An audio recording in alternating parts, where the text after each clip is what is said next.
Hey, hey, hey, hey. Hello, hello, hello. Testing, testing. 1, 2, 3. Fucking hell, like, it's been a bit of a time, innit, eh? It's been a while. How are you all? You all alright? I do hope so. Yeah. Well, welcome. This is a Crypto Duck Life. Show's brought to you by BEEPO app, MUVERSE app, NFT music, BYBIT exchange, and as always, the Diamond Hands network. We all hang in Diamond Hands network. If you want to chitty chat or come and say hello, just do a quick search on Telegram or find the link in the description. It's always there. So yeah, I thought about stream today, you know, being Bitcoin Pizza Day and all. Happy Bitcoin Pizza Day, everybody. Hey. So where do we sit? Might as well look at the markets, haven't we? Bitcoin sat on 26,893. Yes, level for the hour, level for the day, basically level for the week. It's down 1.8% on the week. We did break the 26,800 support, but we had a very bullish rejection and it bounced straight back over it. If it was to stick, we might drop as low as 24,800, but I'm really hoping, fingers crossed, that we're all for the positive now and it's going to be going back the other way for a little bit. Ethereum, same story, basically level all the way through. It's down 0.3 for the week, something like that. It's sat on 1817. BNB sat on 309. Same story as all the others. We're down 1.72 on the week, but nothing to worry about. So what's going on? Look, well, the current news out now is that the US Fed is favouring raising interest rates over the 6%. This is to try to curb the inflation that's running riot. But it's despite of the ongoing debt ceiling crisis. Now, both of these things are kind of jollying against each other and both could or would affect the price of Bitcoin. So, I don't know. We're not going to know which way it's going to go until the apple crumbles. So, yeah. All we can do is wait and see on that front. Talking of apples, Apple has pivoted yet again. They're looking to now offer greater Web3 support and accepting Web3 in a far more accommodating fashion, which is good news. I wonder how connected that is with StepN's big announcement. StepN has secured a partnership. They're actually integrating with Apple. That's got to be some kind of landmark thing, hasn't it? I mean, it's not often you get Apple mixing with a crypto company. Very, very interesting.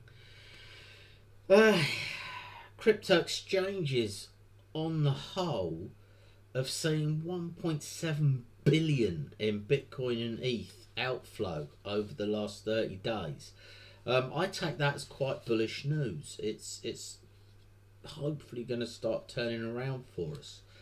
Don't know if you know them, but Strike, which is a payment solution, think PayPal, but built on Bitcoin Lightning. They have announced that they're intending to integrate Tether. So that's quite a big deal. Mentioning Tether have announced that they're going to be using 15% of their profits to buy Bitcoin. Now that could have quite big effects on the market going forward. I mean, that's a bullish sentiment on its own, isn't it? Without a shadow of a doubt. Not so bullish though was poor old Hotbit. Hotbit have shut down after 5 years of going strong as well. They had a pretty shitty time of late, haven't they? Bless them. They had those legal troubles where they were forced to shut down because some of their staff got subpoenaed. And then straight after that, they basically got hit then with the whole market dive as FTX went down. So they're not citing any of that really. I mean, they've said it's a parting factor, but they're really moaning just about the way the whole crypto market's gone of late and it's becoming harder for them to operate out of profits. So their original business model, of course, being having all these millions of different cryptos and not really enough volume on any of them there. Yeah, let's leave it here or there. Talking of exchanges, Huboy, however you want to pronounce it, they've stopped operating. Well, been told to stop operating in Malaysia. It's the SEC sticking their nose in yet again. Yeah, talking to the SEC, the ongoing situation between the SEC and Ripple. We've had a lot of these Senate meetings. I don't know if you've been following it on Twitter. They're actually worth Googling and having a listen, because they're arguing about the future of crypto in the States and regulations and who's going to be regulating it. And the situation is just so bizarre. You've got the SEC saying, please register. You got the crypto companies saying, well, I'd like to register. How can I? And basically the SEC is not willing to change. A lot of the rules that guide are simply not applicable to crypto. We're decentralized. It's not even possible to do a lot of the things that the SEC would need them to do. So that is the situation. And now on top of that, you've got the commodities lot are also, I mean, they've just fined Binance saying that they're in control of the sector. So you've essentially got these two government agencies both claiming to be in control of the sector, and neither really willing to give way. Anyway, my gut feeling of the whole fiasco is that they're wasting time to find out what the courts say. I think if Ripple win their court case, then we will see the SEC start to pull back and the commodities taking over the regulation. Now, don't get me wrong, to a degree it doesn't matter what way it goes, in the sense of we need regulation so that the institutional investors can come on board, and to a degree we don't care who regulates it. The reason that we want the commodities over the securities is simply because the laws and regulations that the commodities utilize are much more suitable for the crypto industry. So that's that situation. But yes, I kind of just feel that they are waiting for the outcome of this court case, and if that's the case, then come on, Ripple, you can do it. Ripple themselves, they're having a very good time of it. So much bullish news for them. They've had yet another CBDC partnership in Asia. This time they're teaming up with Fubon Bank of Taiwan.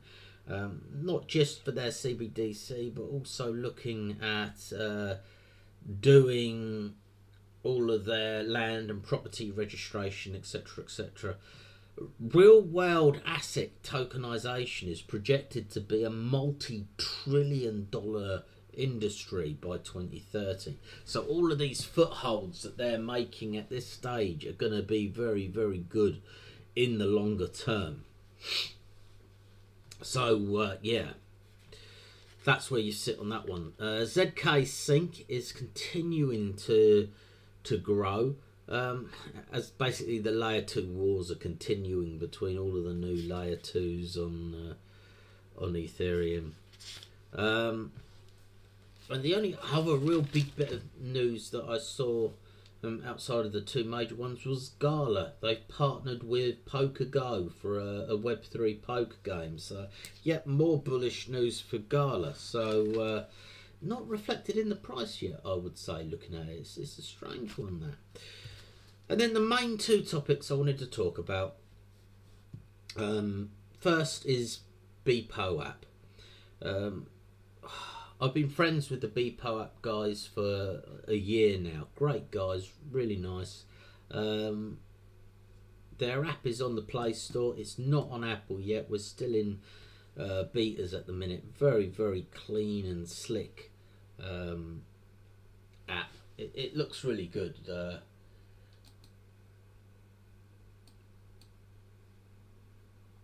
There you go. It's on the Play Store. Some of the screenshots for it. I mean, it does look nice. Think WhatsApp. but on the blockchain, and you're not going to be that far off. It's a bit more powerful than WhatsApp as far as the integrated wallet and that browsing is concerned, but yeah, very, very nice. As I said, I'm good friends with them. We're following their story deeply, and they've had some good news this week. Firstly, there's a new version of the app's going to be released next week, so it's a good time to put your alerts on and watch the App Store for that. They've also had a new partnership with Lightning Protocol. This is going to help them integrate stable coins for instant gasless transactions, which will be massive for the app. And lastly, they're due to have their first real life event on the first week of next month. The event's been organised by the woman-led community A Cure. It's going to be in Nigeria, so obviously it's not relevant to everybody, but you know, if you are in that local area, it is most definitely worth checking in with them and saying hello. And finally, I want to talk about MUVERSE. MUVERSE is a community-driven, interactive Web3 music platform. What a fucking mouthful. Think Spotify with games built in, except instead of paying, you get paid to listen and play. So, yeah. Their app is available on both App Store from Apple and the Google Play Store. Very slick, nice looking app. It's totally worth downloading and having a go with. As you can see, it's pretty straightforward.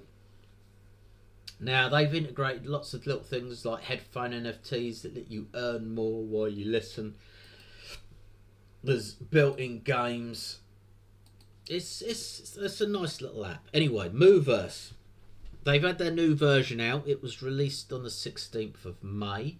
Yeah, as I said, it's pretty slick. I've been using it for a while. It's nice.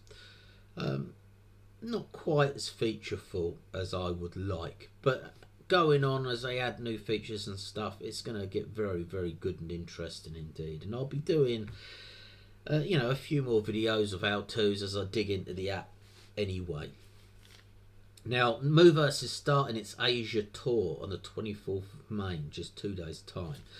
They're going to be in Seoul, then they're going to move on to Tokyo on the 27th of May, Beijing on the 30th of May. I've put the full list in the description, so go and check it out.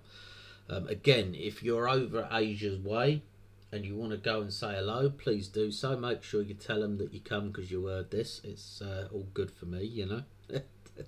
Jeez.